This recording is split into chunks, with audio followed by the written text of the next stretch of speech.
नमस्कार और the deep dive में आपका स्वागत है। आज हम सूरे अल बकरा के बिल्कुल आखिरी हिस्से पर यानी आयत 243 से 286 पर एक गहरी नज़र डालने वाली है। हमारे पास जो स्रोत है वो इस हिस्से को महज एक अंत नहीं मानते, बल्कि इसे विश्वास और अंतिम समर्पण का शिखर कहते हैं। बिल्कुल। और ये एक बहुत पावरफुल डिस्क्रिप्शन है। हाँ, और देखिए, इस चर्चा का मिशन सिर्फ आयतों को समझना नहीं है, बल्कि उस सफ़र को ट्रेस करना है जिसका जिक्र हमारे स्रोत में है। कैसे मार्गदर्शन से पहचान बनती है, फिर कानून, परीक्षण, शक्ति, धन, और ये सब कुछ आकर एक जगह पर खत्म होता है, अल्लाह के सामने अंतिम समर्पण। सही। स्रोत में एक बहुत ही दिलचस्प बात कही गई है। ये एक दी एंड नहीं है, बल्कि एक हैंड ओवर है। तो चलिए इसी हैंडओवर की प्रक्रिया को खोलकर समझते हैं। बिल्कुल सही कहा। ये जो समापन है वो इस पूरी सूरह के सफर को एक जबरदस्त मोड़ पर लाके खत्म करता है। यहाँ इंसान अपनी मर्जी, अपनी समझ, अपनी ताकत, सब कुछ अल्लाह की मर्जी के आगे रख देता है। ये एक बहुत खूबसूरत हैंडओवर है जहां आप कहते हैं, अब आप संभालिए। तो चलिए सफर की शुरुआत करते हैं, जीवन, मृत्यु और शक्ति के विषय से। ये आयत 243 से 252 में आते हैं। कहानी उन लोगों से शुरू होती है जो मौत के डर से अपने घरों से भागे। लेकिन यह एक सवाल उठता है। ये तो एक बहुत ही स्वाभाविक इंसानी प्रतिक्रिया है ना? और खतरे से भाग जाना। हाँ बिल्कुल। तो इसमें सबक क्या है? क्या ये कहा जा रहा है कि डरना ही गलत है? ये एक बहुत अच्छा सवाल है। देखिए, स्रोत के मुताबिक यहाँ मसला डरने का नहीं है, बल्कि डर की वजह से अल्लाह के हुक्म को छोड़ने का है। शायद उन्हें किसी मिशन पर जाना था या कोई और जिम्मेदारी पूरी करनी थी। तो उनका भागना सिर्फ अपनी जान बचाना नहीं था, बल्कि वो अपनी ड्यूटी से भाग रहे थे। अच्छा। तो सबक ये नहीं कि डरो मत, बल्कि ये है कि तुम्हारा डर अल्लाह पर तुम्हारे भरोसे से बड़ा नहीं होना चाहिए। जीवन और मृत्यु का कंट्रोल वो तुम्हारे हाथ में नहीं है। और इसके फौरन बाद तालूत और जालूत की कहानी आती है। डेविड और गोलियत वाली।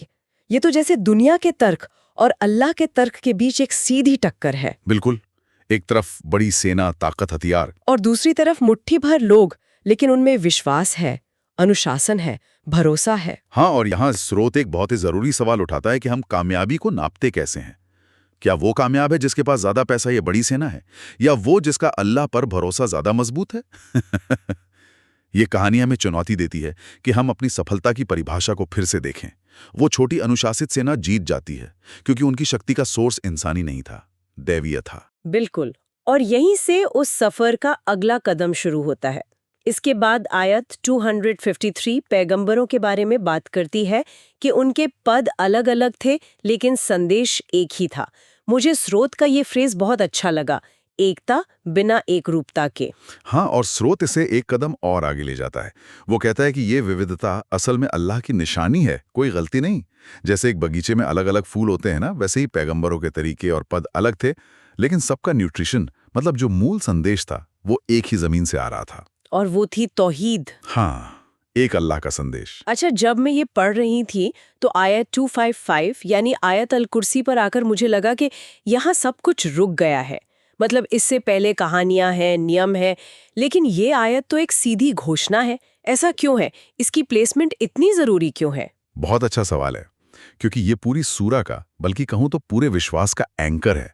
स्रोत इसे तौहीद का सेंटर ऑफ ग्रेविटी कहता है। Centre of gravity? हाँ, अगर पूरे इस्लाम के विश्वास को एक बिंदु पर टिकाना हो तो वो ये आयत है। इसमें बताया गया है कि अल्लाह कौन है। वो जो हमेशा जिंदा है, जिसे किसी सहारे की जरूरत नहीं, जिससे ना ऊंग आती है ना नींद, जिसका ज्ञान हर चीज को घेरे हुए है। जब आप इस हकीकत को समझ लेते हैं कि कायनात को चलाने वाली शक्ति इतनी महान है, तो डर एक बेमानी एहसास लगने लगता है। ये हर चीज को उसके सही पैमाने पे ले आती है। तो एक तरफ अल्लाह की शक्ति का ये जबरदस्त ऐलान है कि डरने की कोई जरूरत नहीं। बिल्कुल। लेकिन इसी के साथ एक जिम्मेदारी भी आती है ना? बिल्कुल। अगर शक्ति और सुरक्षा उसकी तरफ से है, तो हमारे पास जो दौलत है उसका क्या? आयत 254 इसी सवाल पर हमें लाकर खड़ा कर देती है।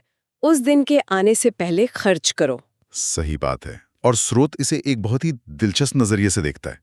हम सोचते हैं कि बैंक अकाउंट में जो पैसा है वो हमारा है, लेकिन स्रोत कहता है नहीं, तुम सिर्फ मैनेजर हो, मालिक नहीं। ये एक अमानत है। अच्छा, ये तो सोचने का पूरा नजरिया ही बदल देता है। हाँ, ये सोचना ही अपने आप में एक बहुत बड़ा मानसिक बदलाव है। आप अपने पैसे को कमाना और खर्च करना से हटकर संभालना और सही जगह लगाना की तरह देखने लगते हैं। और इसी शक्तिशाली घोषणा के ठीक बाद आयतें 256-257 एक बहुत ही जरूरी सिद्धांत रखती हैं। विश्वास में कोई जबरदस्ती नहीं है।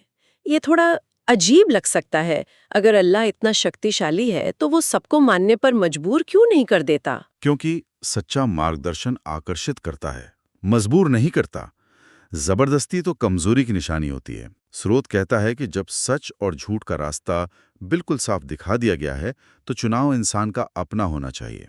जबरदस्ती से हासिल किया गया विश्वास तो खोखला होता है, उसकी कोई कीमत नहीं। मतलब इस्लाम का प्रसार तर्क और दिल को छूने वाले पैगाम से होता है, तलवार से नहीं। बिल्कुल, यही इसका सार है। अगले हिस्से में आयतें 258 से 260 तक तर्क और यकीन के बीच के रिश्ते को दिखाया गया है।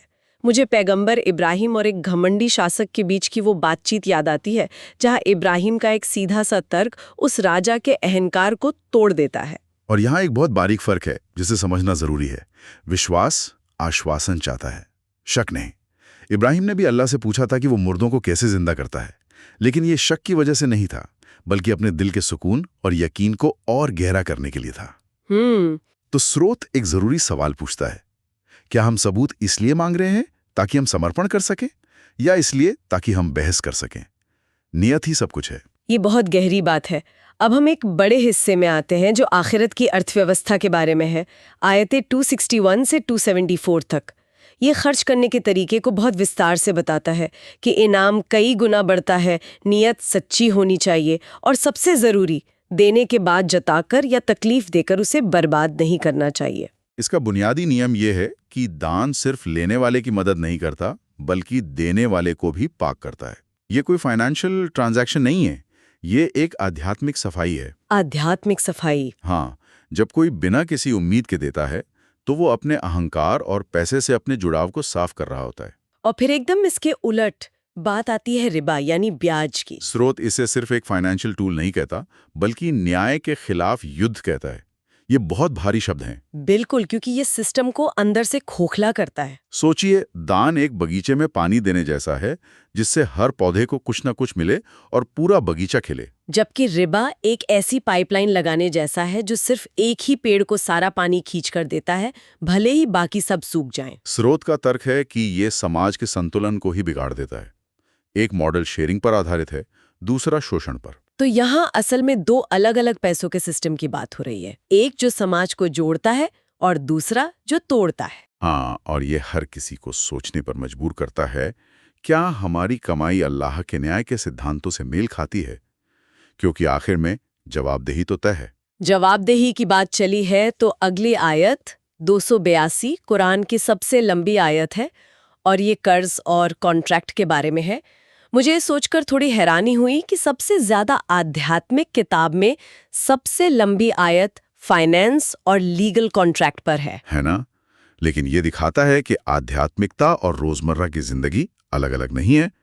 स्रोत कहता है कि समाज में भरोसा तभी कायम होता है जब लेन देन में पारदर्शिता हो। मतलब अगर आपके पैसे सुरक्षित नहीं हैं, अगर धोखे का डर है, तो आप कभी एक मजबूत समुदाय नहीं बना सकते। चाहे छोटा सा कर्ज हो या बड़ी बिजनेस डील, हर चीज को लिखना, गवाह बनाना, ये सब सामाजिक भरोसे की नींव है। और अब हम आते हैं उस हैंडओवर पर, आयतें 284 से 286। यहाँ आकर सब कुछ सिमट जाता है। सब कुछ अल्लाह का है, चाहे वो जाहिर हो या छिपा हुआ हो या सिर्फ हमारे इरादों में हो। और इस परम सत्य के सामने ईमान वालों का जवाब क्या होता है?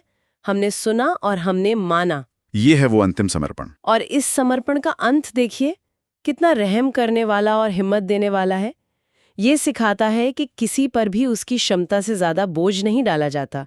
मांग करने से पहले ही दया का वादा है। और सबसे खूबसूरत बात, जो दुआ आखिर में सिखाई गई है, वो खुद अल्लाह ने सिखाई है। ये ऐसा है जैसे अल्लाह हमें बता रहा हो कि उससे कैसे मांगना है, किन शब्दों में मांगना है। तो इस पूरी सूरा की यात्रा का जो सार स्रोत ने बताया है, वो बिल्कुल साफ नजर आता है। पहले मार्गदर्शन आया, फिर उस मार्गदर्शन से एक पहचान बनी, फिर उस पहचान के लिए कानून दिए गए, उन कानूनों पर चलने में परीक्षण हुआ, परीक्षण से गुजरकर शक्ति मिली, शक्ति के साथ धन आया, और इन सब के आखिर में इन सब का मकसद था समर्पण, अर्पण। ये एक पूरा सफर है। और इस पूरी चर्चा के बाद कुछ आखिरी सवाल हैं जो हर किसी को खुद से पूछने चाहिए। बिल्कुल। क्या इस सफर के बाद अल्लाह पर भरोसा बढ़ा है? क्या दुनिया का डर कम हुआ है? क्या समर्पण का भाव गहरा हुआ है? क्या अब हम सच में कह सकते हैं कि हमने सुना और हमने माना? इस चर्चा का समापन हम उसी दुआ से करते हैं जो सूरा के अंत में सिखाई गई है। हमारे रब, हम पर वो बोझ ना डाल जो हम उठा नहीं सकते। हम पर रहम फरमा। तू ही हमारा मालिक है, बस तू हमें इनकार करने वालों के मुकाबले में मदद दे। आमीन। और एक आखिरी ख्याल जिसके बारे में सोचा जा सकता है, जो सीधे हमारे स्रोत से आता है। सूरा अल बकरा खत्म करने के लिए नहीं है, ये आपको एक नया आकार देने के लिए है। ये एक लगातार चलने वाला सफर है, कोई मंजिल नहीं। इसका मकसद इसे पढ़कर खत्म करना नहीं, बल्कि इसे जीकर खुद को बदलना है।